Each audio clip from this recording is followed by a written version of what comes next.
është nata e respektit, është nata e përcaktimit, është nata e ngushtimit, është nata e respektit për shkak se Allahu subhanahu wa taala i respekton krijesat e tij, e ka respektuar dhe na ka nderuar neve me zbritjen e Kur'anit apo fillimin e zbritjes të Kur'anit në këtë natë të begat.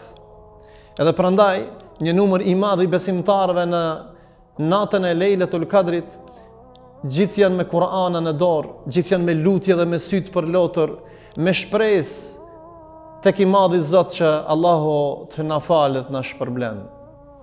Është nata e respektit dhe të respektuar janë ata që janë me Kur'an dhe me lexim të Kur'anit në këtë natë.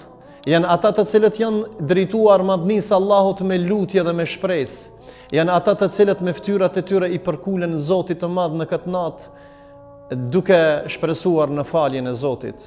Prandaj i respektuar është ai i cili respekton natën e Kadrit.